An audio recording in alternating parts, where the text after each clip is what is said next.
खिलाफत आंदोलन के परिणाम। खिलाफत आंदोलन ने हिंदुओं और मुसलमानों को एकजुट किया। इस आंदोलन से पहले हिंदू और मुसलमान एक दूसरे को अधिक सहयोग नहीं करते थे। इस आंदोलन में हिंदुओं ने मुसलमानों का साथ दिया। इससे कुछ समय के लिए सांप्रदायिक तनाव कम करने में मदद मिली। इसने भारतीय राष्ट्रीय कांग्रेस को मजबूत किया। इस आंदोलन ने पहली बार मुसलमानों को बड़ी संख्या में कांग्रेस की ओर आकर्षित किया। इस दौरान मौलाना मोहम्मद अली और शौकत अली जैसे प्रमुख मुस्लिम नेता कांग्रेस में शामिल हुए। इससे कांग्रेस को अधिक अखिल भारतीय चरित्र मिला। इस आंदोलन के कारण मुपला विरोध हुआ। जब ब्रिटिश सरकार ने खिलाफत आंदोलन का समर्थन नहीं किया तो केरल में कुछ मुसलमानों ने सरकार के खिलाफ हिंसक विरोध कर दिया। 1921 के इस मोपला विरोध को अंग्रेजों ने बेरहमी से दबा दिया था। इसने धर्म को राजनीति के साथ जोड़ने की समस्याओं को दर्शाया। इससे धर्मनिरपेक्ष मुसलमान नेताओं का प्रभाव कम हो गया। इस आंदोलन ने मुस्लिम सांप्रदायिकता को बढ़ावा दिया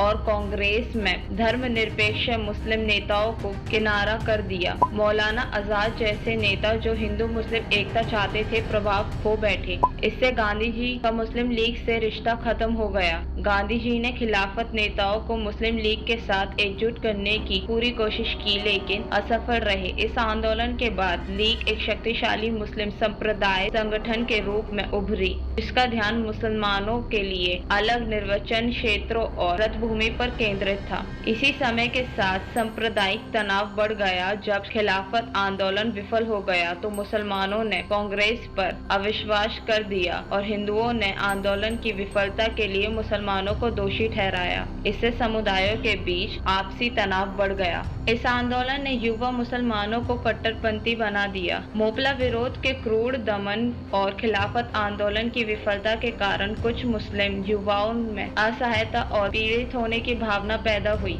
इसने कुछ लोगों को कट्टरपंथी बना दिया और उन्हें इस्लामी आंदोलन की ओर ढकेल दिया। इसने भारतीय राष्ट्रवाद की अवधारणा को कमजोर कर दिया। आंदोलन ने दिखलाया कि भारतीय विशेषकर मुसलमानों पर धर्म का अब भी गहरा प्रभाव है। इससे साबित हुआ कि भारतीय राष्ट्रवाद सांप्रदायिक पहचान से पूरी तरह ऊपर नहीं उठ पाया है। कई मुसलमानों को ढका हुआ महसूस हुआ। जब आंदोलन विफल हो गया तो कुछ मुसलमानों को लगा कि हिंदुओं ने उन्हें निराश कर दिया। मुसलमानों ने तब अपने लिए राजनीतिक सुरक्षा उपहार हासिल करने पर ध्यान केंद्रित किया, जिससे हिंदू मुसलमान विभाजन बढ़ गया। खिलाफत आंदोलन का महत्व। इसने अपने तत्कालीन राष्ट्रीय हितों से परे किसी मुद्दे के समर्थन में भारतीय मुसलमानों की राजनीतिक चेतना और एकता को प्रदर्शित किया। इसने हिंदू मुस्लिम एकता और सहयोग को बढ़ावा दिया। इसने ब्रिटिश औपनिवेशिक शासन के खिलाफ एकजुटता की भावना को बढ़ावा दिया। इस आंदोलन का महात्मा गांधी के नेतृत्व में भारतीय राष्ट्रीय कांग्रेस के साथ गठबंधन था।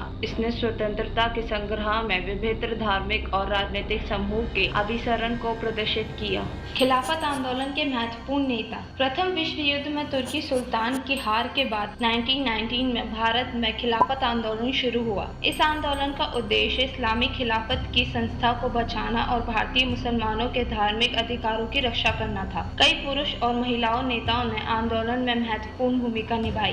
अली बंधु मोहम्मद अली और शौकत अली आंदोलन के प्रेरणादायक नेता थे। उन्होंने समर्थक जुटाने के लिए जोरदार भाषण दिए और रैलियों का आयोजन किया। उन्होंने मुसलमानों के बीच एकता और अब्दिज्ञान का संदेश फैलाने के लिए पूरे भारत की यात्रा की। मौलाना अब्दुल कमाल आजाद एक उल्लेखनीय विद्वान थे। उन्होंने आंदोलन में शामिल होने के लिए शिक्षित मुसलमानों से समर्थन जुटाने के लिए अपने विशाल ज्ञान का उपयोग किया। उनके भाषण ने खिलाफत के धार्मिक महत्व पर प्रकाश डाला और मुसलमानों की धार्मिक भावनाओं की अपील की। उत्तर प्रदेश में मौलाना हजरत मोहानी आंदोलन में संयम की एक प्रभावी आवाज थी। उन्होंने भारत में विभिन्न समुदायों के बीच अहिंसा और एकता के संदेश पर जोर दिया। मौलाना शौकत अली की पत्नी बेगम शाइस्ता इकरामुल्लाह आंदोलन की एक सक्रिय सांसद थी। विशेष रूप से मुस्लिम महिलाओं के हितों की वकालत करती थी। उन्होंने मुस्लिम महिलाओं को विरोध प्रदर्शन में भाग लेने के लिए प्रोत्साहित करने के लिए भाषण दिए। उन्होंने तर्क दिया कि महिलाओं को भी आंदोलन में शामिल होकर अपनी रक्षा करने का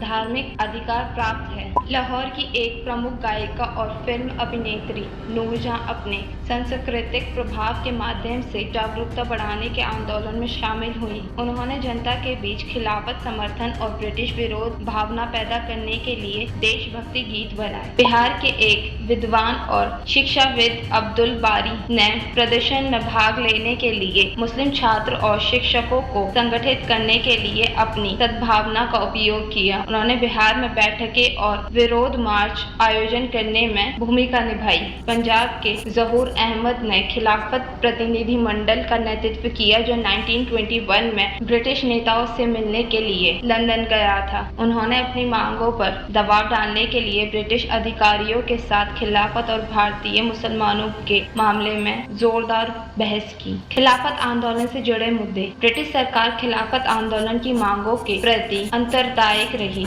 उन्होंने इसे राजनीतिक के बजाय धार्मिक मुद्दे के रूप में देखा। वे भारतीय मुसलमानों को रियायतें देने के इच्छुक नहीं थी। खिलाफत आंदोलन को दुनिया भर में मुसलमानों का समर्थन मिला, फिर भी यह महत्वपूर्ण अंतर्राष्ट्रीय समर्थन हासिल करने से विफल रहा।